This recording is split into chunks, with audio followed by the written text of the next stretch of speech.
Nada de F, voltei. Vamos lá, gente.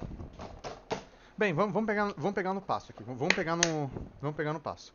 Gente, quando nós estamos falando de cis-heteronormatividade na comunidade LGBT, uma das coisas mais comuns que você vai ver é o discurso assimilacionista. O que é o discurso assimilacionista? Que as pessoas LGBT devem ter uma boa ótica ao ponto de que você deve se apresentar para que você seja aceito pela comunidade não LGBT. Que você seja aceito de fora da comunidade. Mas enfim, pode ser, pode ser gay, mas tem que sim, Vic. Exatamente. A ideia é de que você tem que se assimilar à cultura cis-hétero para que você possa ser aceito pelas pessoas de forma justa, entre aspas, né, nos termos deles.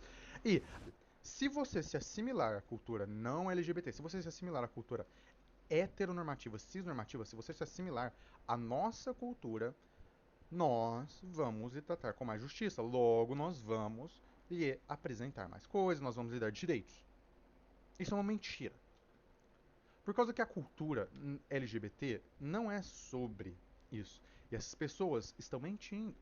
Não é sobre. Não importa o quanto você se assimilar, as pessoas não vão. As pessoas que querem nos atacar não vão parar de nos atacar. Isso é uma realidade. E por não parar de nos atacar, essas pessoas estão apenas querendo criar uma forma de assimilação cultural, onde é mais fácil você fingir que as pessoas LGBT não existem. E essa é uma das formas mais comuns de assimilacionismo e de força LGBT, onde a, a heteronormatividade e a cisnormatividade forçam uma ideia de que existe uma necessidade de você não ser o que você é. Essa é a primeira parte. A segunda parte é como a lógica do opressor se infiltra no pensamento do oprimido. A lógica do opressor se infiltra no pensamento do oprimido de diversas formas, tá? Não é apenas uma forma, não é apenas duas. Existem várias formas das quais, por exemplo, quando você quando a ótica importa mais do que as relações dentro da comunidade. Quando a ótica do que se quer fazer, do que você quer apresentar, importa mais do que o bem-estar da comunidade LGBT. Porque não pode fazer isso por causa da ótica, por exemplo.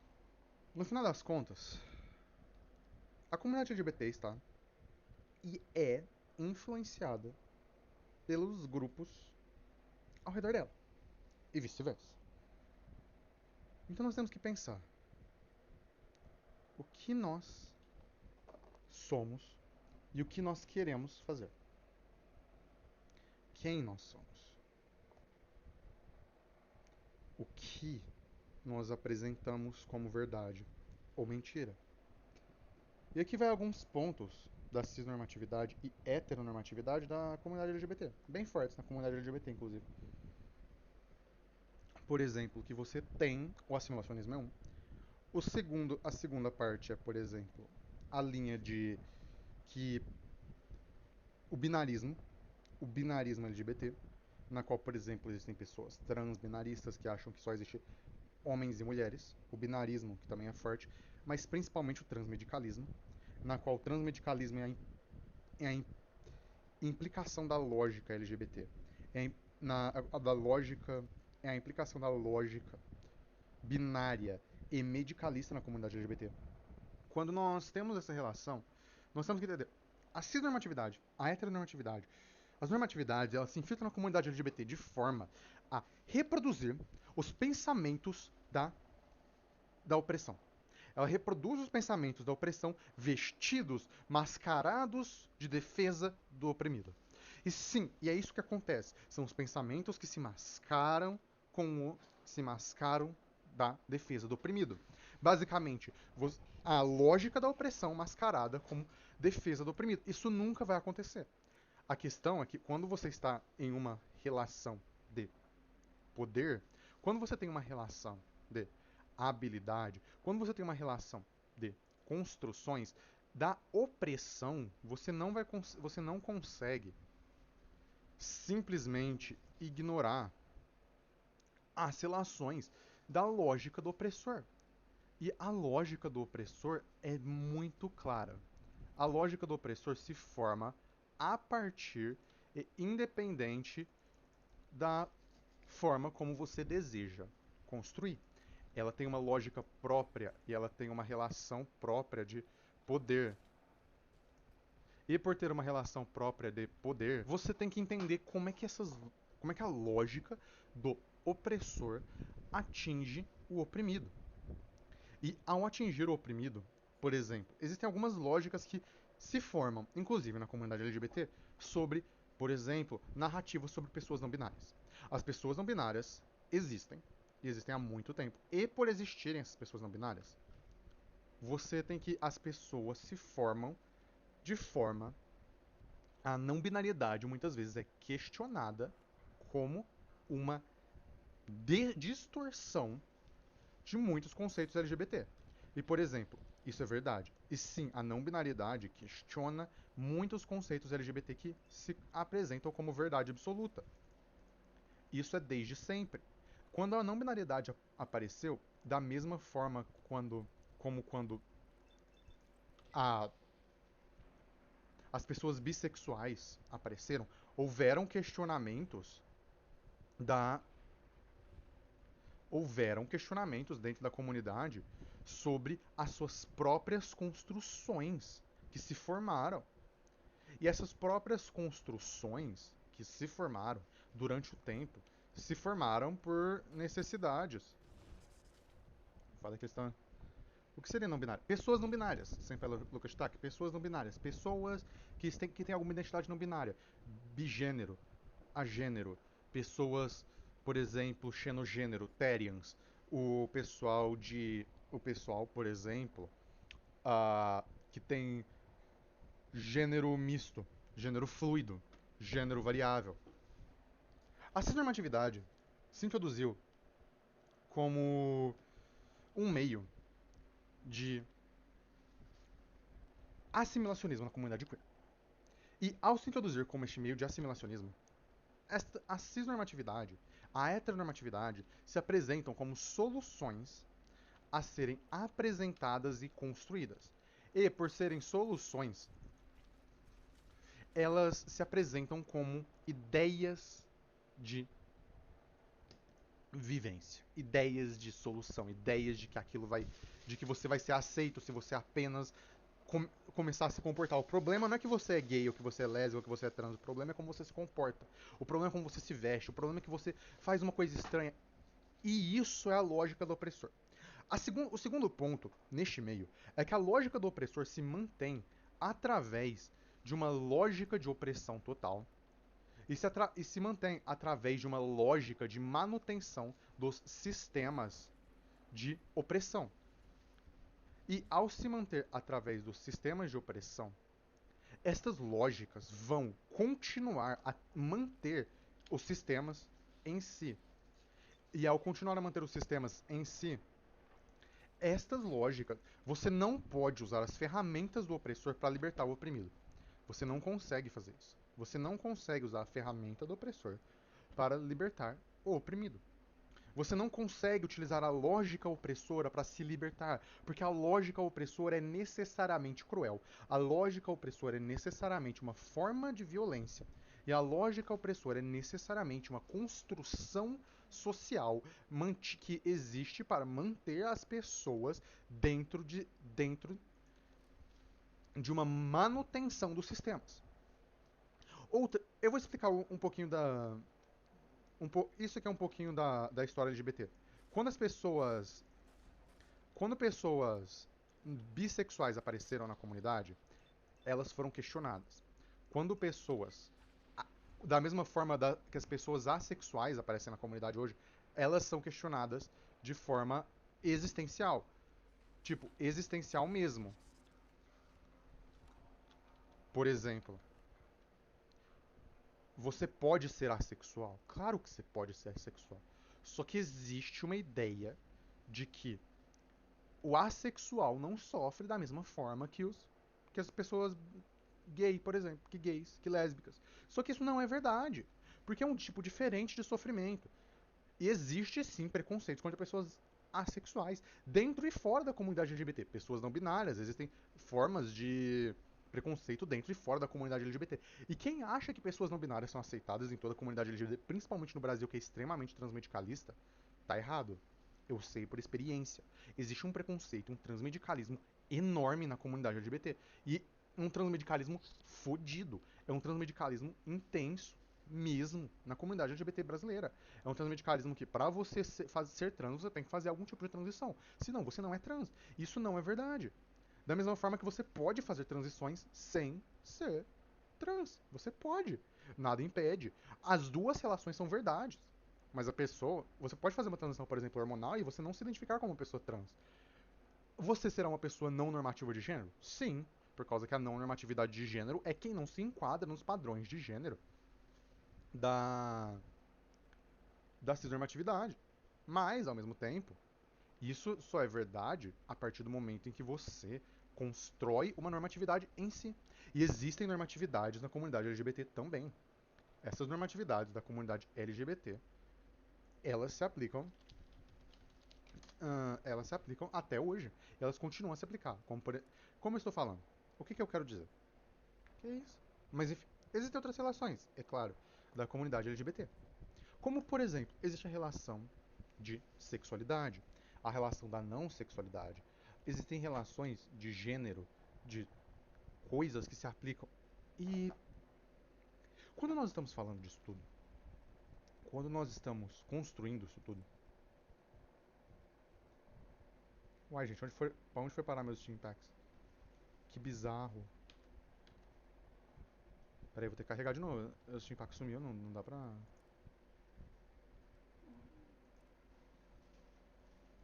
dá pra fazer nada. Mas enfim, quando nós estamos falando de relações de gênero, sexualidade, dentro da comunidade LGBT, nós temos que pensar que quando a cisnormatividade existe, ela quer impor padrões, caixinhas, estereótipos, arquétipos. E esses arquétipos vão afetar como você pensa. Por exemplo, eu gostaria de fazer uma pergunta. Você que é da comunidade LGBT ou adjacente, você que sempre esteve assim na comunidade LGBT, você tem alguma questão com a normatividade cis-hétero na comunidade? Isso é uma pergunta curiosa. Não só é uma coisa muito comum, você nota também, que eu vejo também é uma questão de você assimilar-se na comunidade LGBT, na comunidade cis, se você sair da comunidade LGBT e se você tiver uma assimilação, existe essa ideia de que você vai ter uma melhor ótica e por ter uma ótica melhor, você vai em torno ter uma aceitação melhor na sociedade, de que a ótica tem um poder mágico de aceitar a sociedade, nossos direitos, mas isso não é verdade. A ótica não nos ajuda, gente. A ótica, aliás, efetivamente na maior parte do tempo está contra a gente. Porque a ótica, ela é a lógica do opressor. A lógica segue a lógica do opressor, no fim dos casos. E segue a lógica de opressão, sim. O que é a ótica? A ótica é a apresentação, é a estética, é como você apresenta uma forma de ser, uma ideia. A ótica pode ser positiva, pode ser negativa, pode ser neutra. É como as pessoas veem, é como você se vê, é como você apresenta. E isso é uma ótica. A ótica, ela tenta utilizar a ótica de forma direta ou indireta, ela tenta fazer as coisas pelo seu. Ela tenta fazer as coisas. A pessoa tenta. Gente, peraí, que esse jogo tá me distraindo muito. Peraí. Jogos me distraem muito.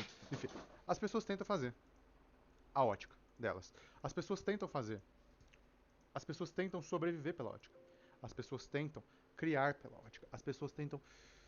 As pessoas tentam. Tentam mesmo. Aqui, ó, deixa eu até aumentar aqui.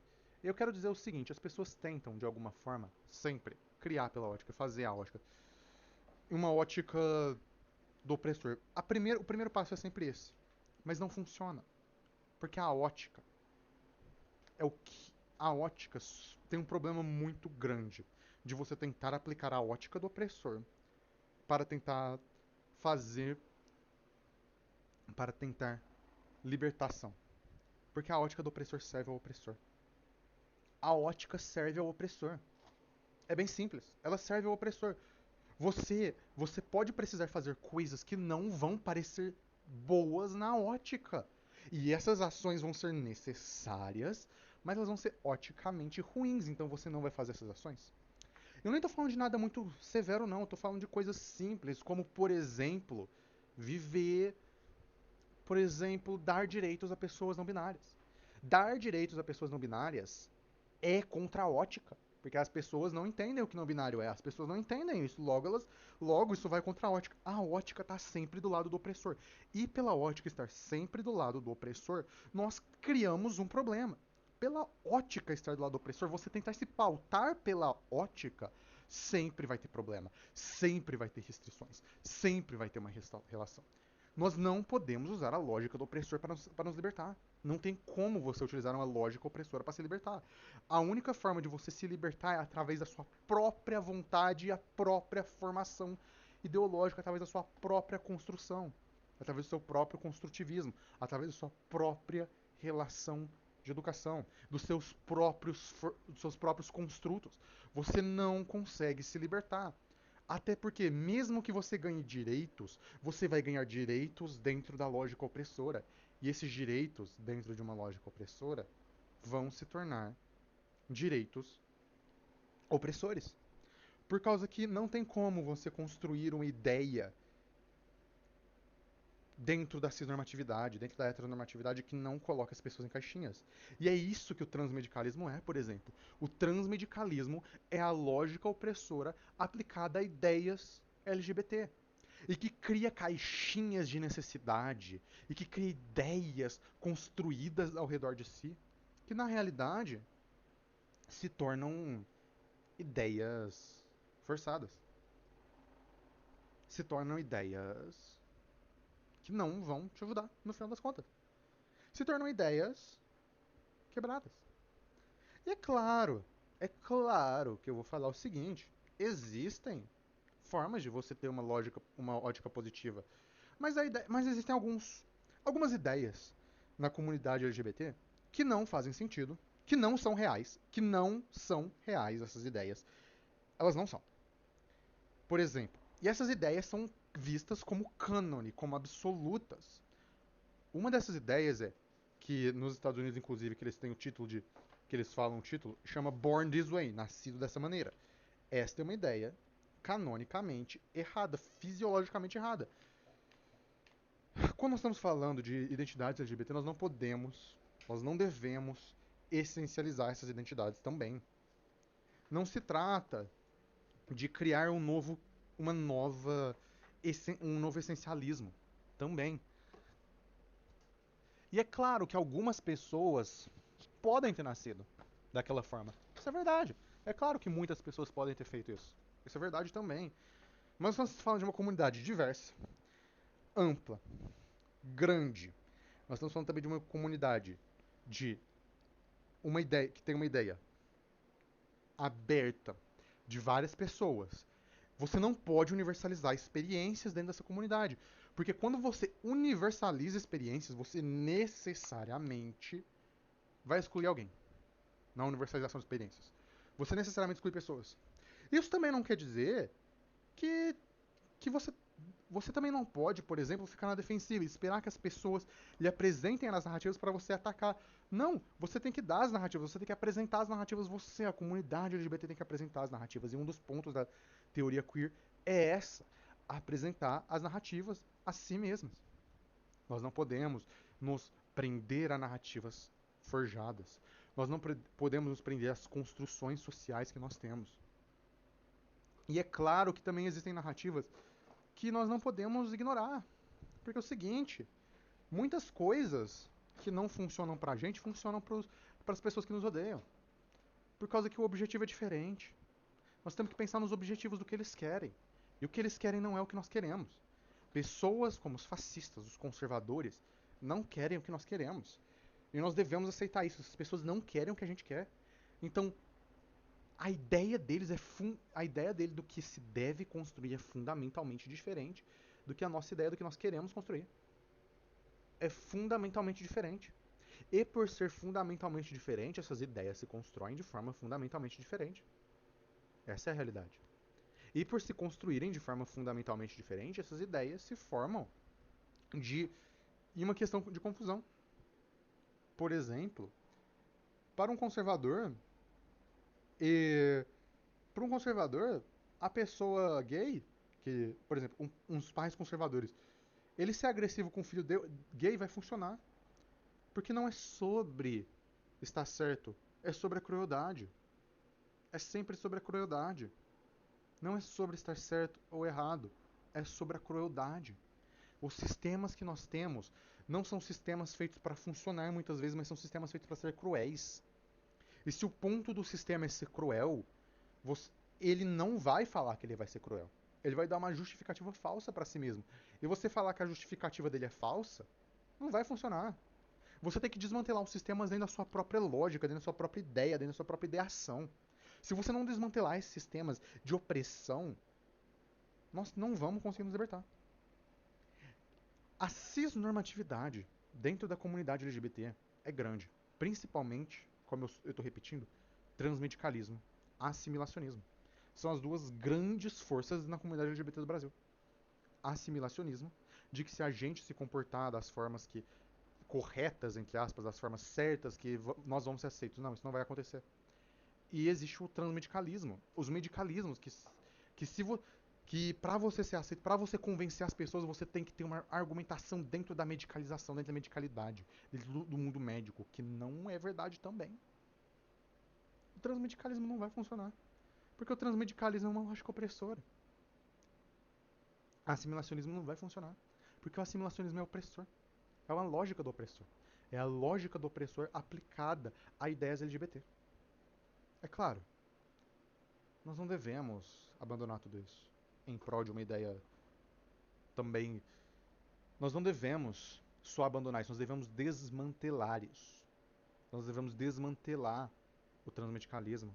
Nós devemos desmantelar todas as lógicas do assimilacionismo. Um dia eu tenho que fazer uma live especificamente sobre assimilacionismo. O que é, como é que ele funciona. E sobre o transmedicalismo também. Como é que ele constrói, como é que ele funciona, como é que ele faz. Transmedicalismo, assimilacionismo. Esse pessoal. A gente tem que tem que fazer isso, tem que falar. E, hum,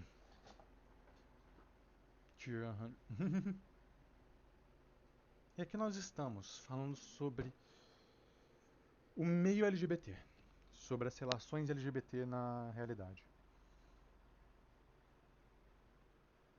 Nós temos que pensar que a ótica nunca funcionou.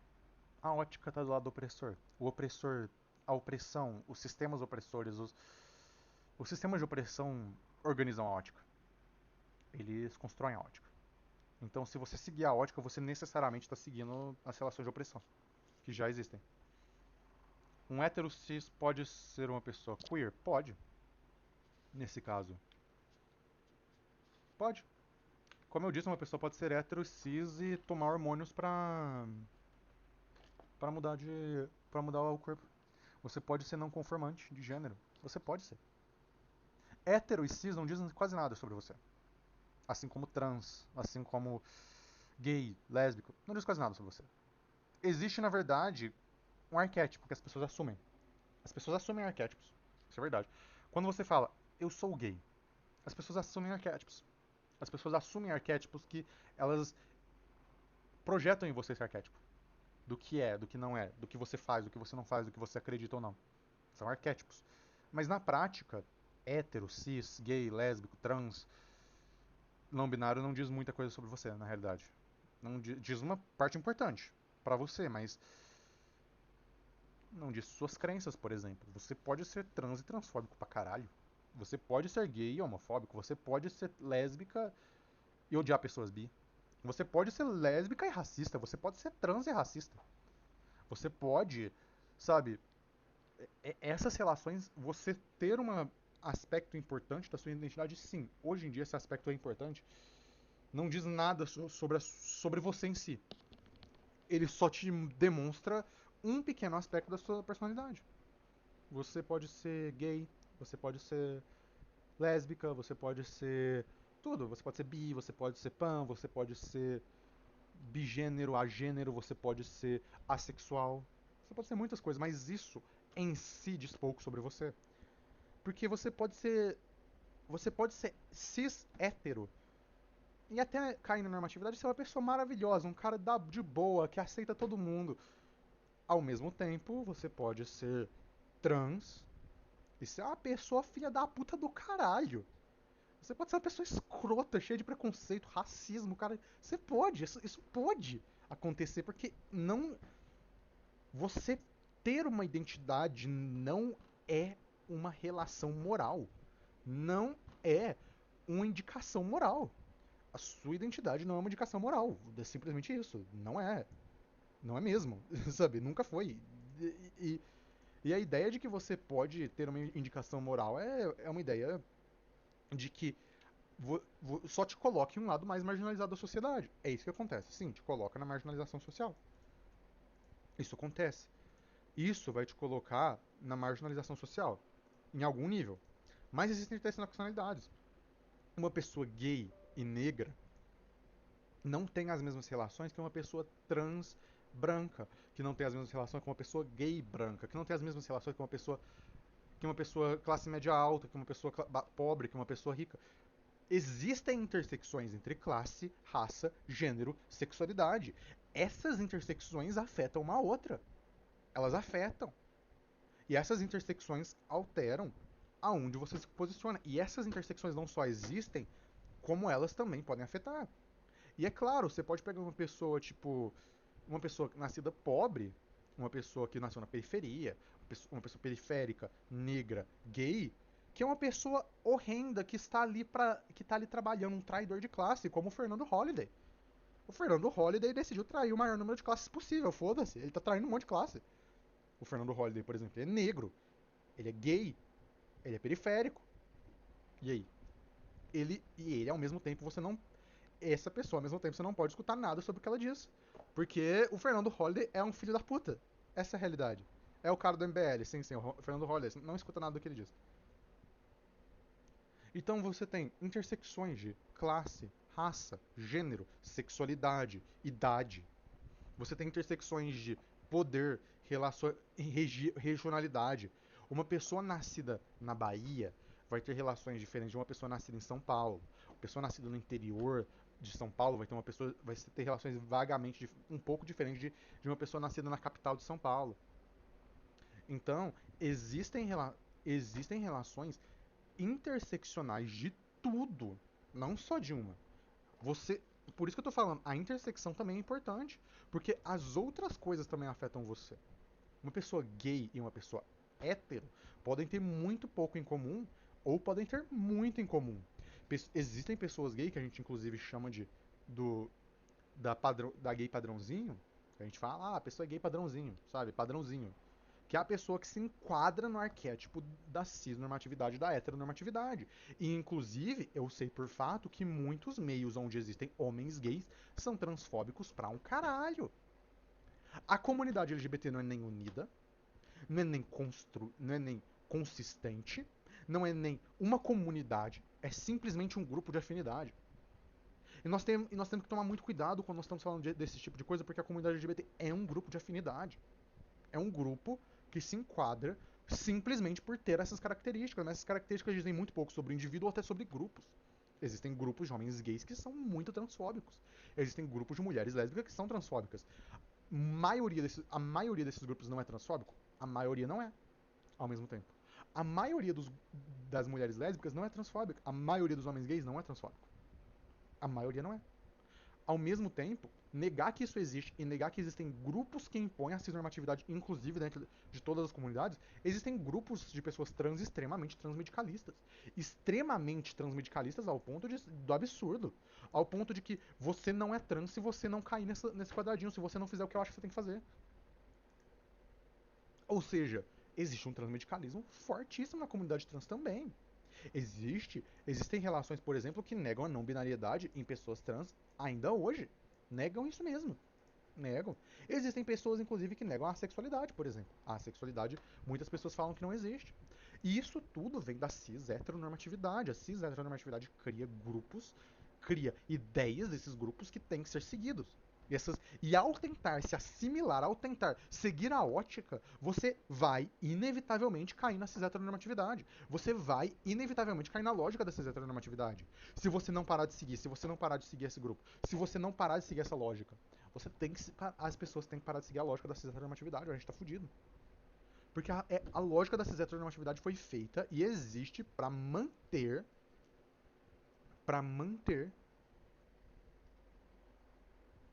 as suas relações. No caso, uma mulher trans não precisa tomar hormônios para ser mulher. É isso, exatamente isso. Uma mulher trans não precisa tomar hormônios para ser mulher trans. Não, para ser mulher. Não, não precisa. Não precisa mesmo. Realmente, não precisa. Isso é verdade. Uma mulher, da mesma forma, uma pessoa que toma hormônios não necessariamente é trans. Da mesma forma. Da mesma relação. Uma pessoa que toma hormônios não é necessariamente trans e uma mulher não, e uma pessoa não precisa tomar hormônios para ser trans. Mesma coisa homens trans. Homens trans não precisam tomar hormônios para serem homens. Mesma coisa. As relações são. Você não precisa. Você pode ser trans. Você pode não ser trans. E essas relações, até os termos que nós usamos, se relacionam em relação a. Até os termos que nós usamos estão em oposição à cis-heteronormatividade. Até os termos que nós usamos estão em relação à cis-heteronormatividade. Até como nós falamos. Trans, cis, gay, lésbica, hétero. Até estes termos são em relação à cis-heteronormatividade. Até a nossa linguagem se aplica em relação à cis-heteronormatividade. Então, por exemplo, trans só faz sentido existir em relação à pessoa cis. Não faz sentido existir uma pessoa trans se não existissem pessoas cis, no caso.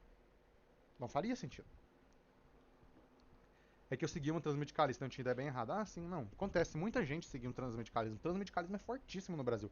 Uma das maiores associações. Uma das maiores associações trans do Brasil é transmedicalista pra caralho. É, é. É foda, gente. É foda. E quando nós estamos falando dessas relações, nós temos que tomar muito cuidado. Porque nós temos que falar sobre isso. E nós temos que falar. Eu estou falando de teoria queer aqui.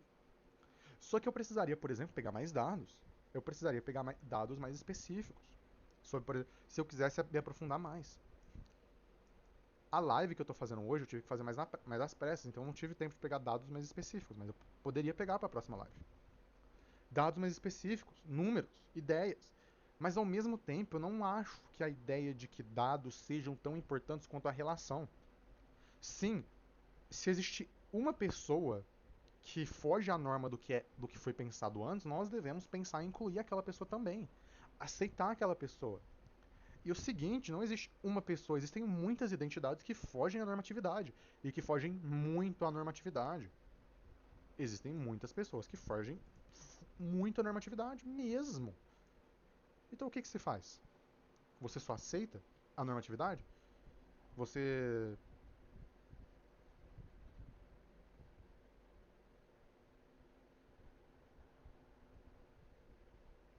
Ou você ignora?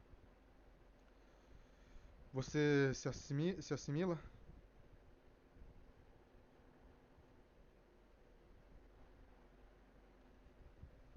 Ou você não se assimila? Eu digo pra não assimilar.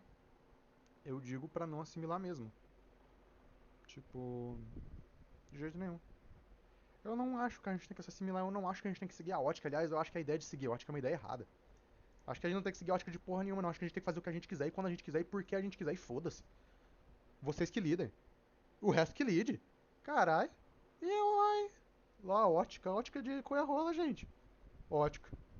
Ótica de cu é rola. Que porra é essa? Que porra é essa de lógica? Ai. Não, é sério agora. Eu não acho que nós devíamos seguir uma lógica, uma ótica.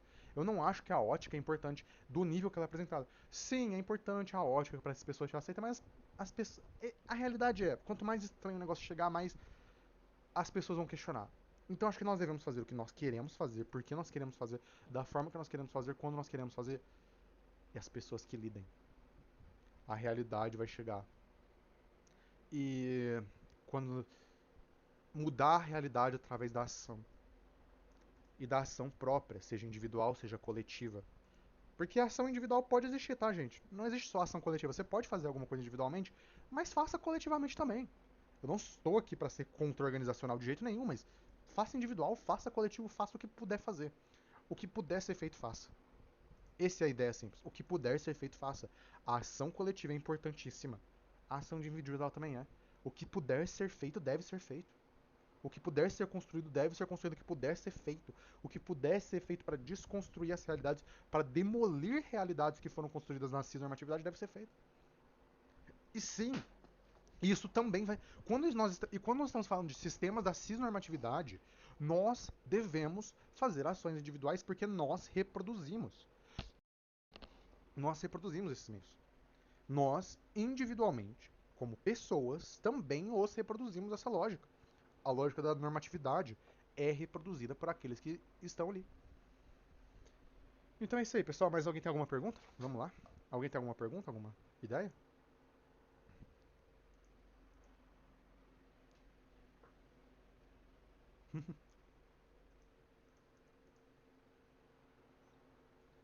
Uhum. Ok.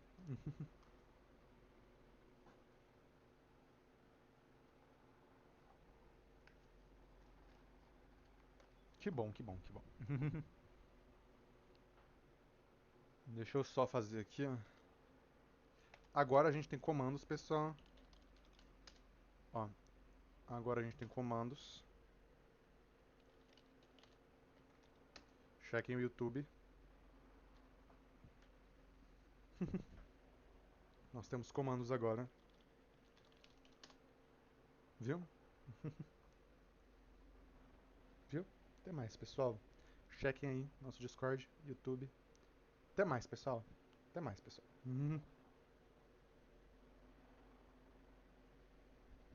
Vai ter outra live essa semana sim. Vai ter a live de antissemitismo com o Bueno. Nós vamos falar das origens do antissemitismo, das realidades do antissemitismo, nós vamos falar sobre tudo isso. E vai ser uma live boa, viu? Vai ser uma live grande. Vai ser a live de antissemitismo. Então vai sim ter a live. Cheiro. Até mais, até mais. Quinta-feira, gente. Até mais.